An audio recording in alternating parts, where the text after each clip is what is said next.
राधे राधे प्रिय भक्तों, आप सभी का हृदय से स्वागत करते हैं छोटे से यूट्यूब चैनल में।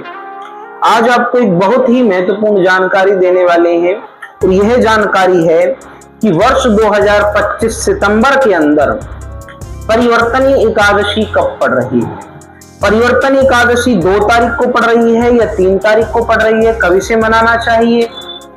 दूसरा, इस दिन आप क्या ऐसे उपाय कर सकते हैं जिससे भगवान श्री हरि विष्णु आपसे प्रसन्न हो और उनकी कृपा आपको प्राप्त हो।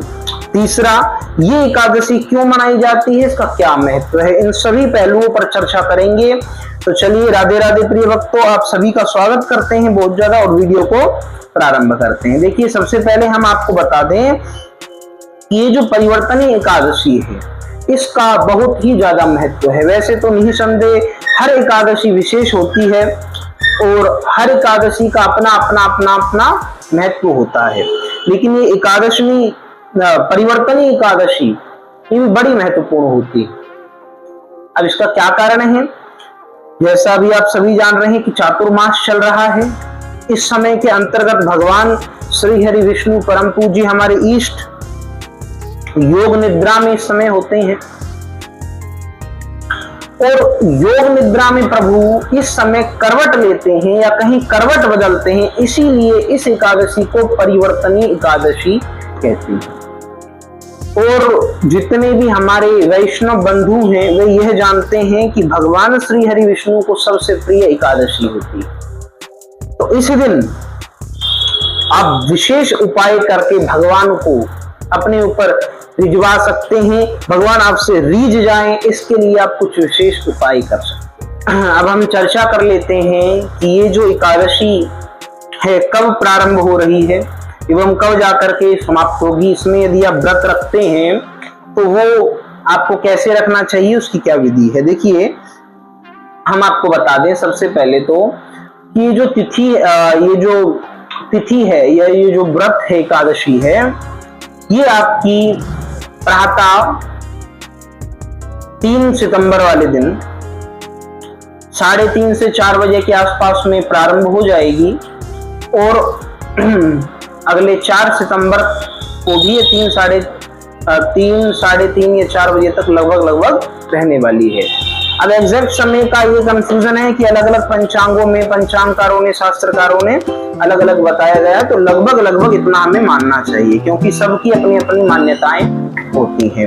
दूसरा, अगर आप इस व्रत को रखते हैं तो ये बात आपको ध्यान रखनी है कि बुधवार वाले दिन 3 सितंबर वाले दिन आपको इस व्रत को रखना चाहिए एवं इस व्रत को आपको पूरे दिन रखना है 3 सितंबर वाले दिन, और 4 सितंबर वाले दिन सूर्य उदय के बाद ही आपको कुछ ग्रहण करना है, तब जाकर के आपका व्रत पूर्ण माना जाता है। कई लोगों की ये मान्यता होती है कि 12 बज गए और दूसरा दिन लग गया है, 4 सितंबर लग गया तो अब हम भोजन कर सकते हैं, लेकिन ये गलत है। ये अंग्रेजी मान्यता है।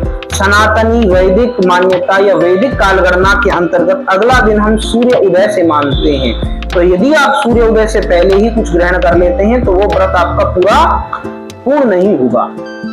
ठीक है, कोई विषम परिस्थिति है तो ऐसी स्थिति में आप खा सकते हैं, वहां पे निषेध नहीं है। अब हम बात कर लेते हैं कि आप इस व्रत में क्या खाएं क्या ना खाएं।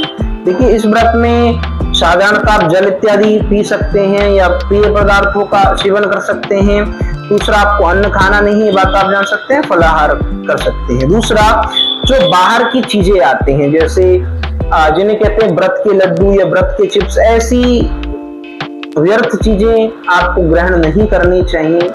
ये अशास्त्रीय है, ये गलत है। ठीक है, यदि आप नहीं रह सकते व्रत तो मत रहिए, परंतु यदि आप चाह रहे हैं कि हम व्रत रहें और रह रहे हैं तो सही विधि से रहिए, क्योंकि आप भूखे भी मर रहे हैं और उसके बाद कुछ लाभ भी नहीं हो रहा है ना, तो ऐसा नहीं होना चाहिए। इस बात का आपको विशेष रूप से ध्यान रखना चाहिए।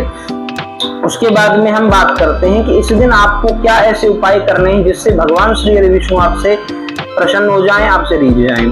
तो देखिए, इस दिन आप क्या कर सकते हैं। सबसे पहले तो भगवान श्री हरि विष्णु के समक्ष बैठ करके पूर्व सूक्त का पाठ आपको करना चाहिए। ऐसा आप करते हैं तो भगवान बहुत ज्यादा प्रसन्न आपसे होंगे। दूसरा, आप जो है भगवान को बेसन के लड्डुओं का भोग लगा सकते हैं तुलसी डालकर। तुलसी तोड़नी नहीं है इस दिन, पहले आप तोड़ के रख लीजिए, उतारनी नहीं है तुलसी इस दिन। उनका भोग लगाइए लड्डुओं का। उसके साथ ही साथ में आप किसी भी विशेष विष्णु भगवान के मंदिर में जाके या कृष्ण जी के, राम जी के मंदिर में जाके कोई सोने की मुद्रा, कोई सोने की आभूषण भगवान को चढ़ा सकते हैं। भगवान के लिए पीले रंग के वस्त्र चढ़ा सकते हैं, पीले फलों का, पीले फूल का भगवान को अर्पण कर सकते हैं। इन चीजों को भगवान प्रसन्न होंगे। और साथ ही साथ में कोई धर्म ग्रंथ आप मंदिर में दान कर सकते हैं, तो इससे भगवान प्रसन्न होंगे। और किसी भी आसपास के शास्त्री आचार्य ब्राह्मण को आप पीले रंग के वस्त्रों का दान करके उनके चरण स्पर्श कर सकते हैं। यदि आप ऐसा भी करते हैं तो इससे भी भगवान बहुत ज्यादा प्रसन्न होंगे। इस दिन आप दाल का सेवन कर सकते हैं, चने की दाल, पीली दाल, ये भी आपके लिए बहुत ज्यादा लाभकारी होगा।